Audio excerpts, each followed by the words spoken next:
मूल हमारा ये है कि हम डेवलपमेंट में विश्वास करते हैं, मगर दुर्भाग्य से हम ये डेवलपमेंट भी विपरीत परिस्थिति में कर रहे हैं।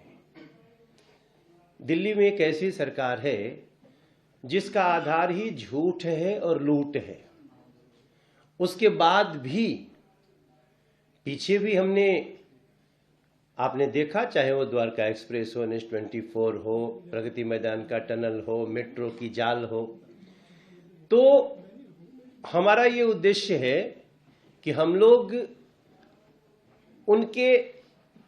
उनके नकारात्मक सोच को छोड़ करके हम थोड़ा आगे बढ़ें और जो हमारा परिचय है हम वो करें। इसी नाते हम लोग कल माननीय मंत्री खट्टर साहब से मिले और जो सारी बातें हम लोग बता रहे हैं, और हम लोग जनता क्या बोल रही है ये भी सुनना चाहते हैं। हम लोग अपनी अपनी जगहों पे बैठते हैं, जो बोलते हैं, वरना तो लोग हमें सुबह से शाम तक यही कहते हैं, आदिसी ने ये कहा, केजरीवाल ने ये कहा, फलाना ने ये कहा। हमको समझ में नहीं आ रहा है कि झुग्गी वाले क्या बोल रहे हैं, अनऑथराइज्ड कॉलोनी वाले क्या बोल रहे हैं, ये दिल्ली के सांसों पे जिनके आपातकाल लगाए वो क्या बोल रहे हैं।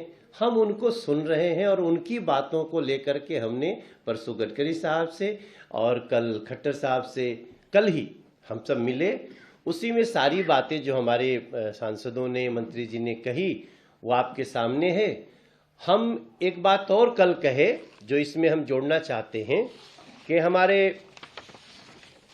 दिलशाद गार्डन हमारे क्षेत्र में एक आता है, वहाँ भी एक झुग्गी को हम लोग बेहतर से बेहतर बनाने के लिए हमने विजिट भी किया था वहाँ। थैंक यू LG साहब ने भी विजिट किया था। उसको हम इस पाइपलाइन में जोड़ने के लिए भी हमने निवेदन किया है।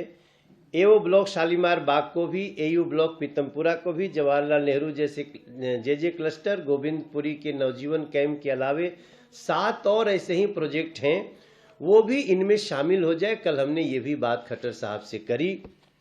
और हमारे यहाँ एक स्टेडियम की बात जो आपसे जोगेंद्र भाई ने कही, हम लोगों का बिल्कुल जगह सटता है और वो हमारा बुराड़ी क्षेत्र जहाँ ख़त्म होता है वहीं से नरेला शुरू होता है। तो ये सब बातों में, अब वैसे तो सबकी बात में सबकी बात है। हमारे यहाँ से मेट्रो फेज़ 4 जब मौजपुर से निकल करके अब हम उसको मजलिस पार्क तक जोड़ रहे हैं, तो जैसे ही जोड़ेंगे हमारा, अगर उसके आगे जेवर भी जुड़ रहा है, सहारनपुर भी जुड़ रहा है, ऐसा जुड़ने का प्लान हम कहते हैं, तो निश्चित रूप से हम दिल्ली के कंजेशन को दूर करना चाहते हैं।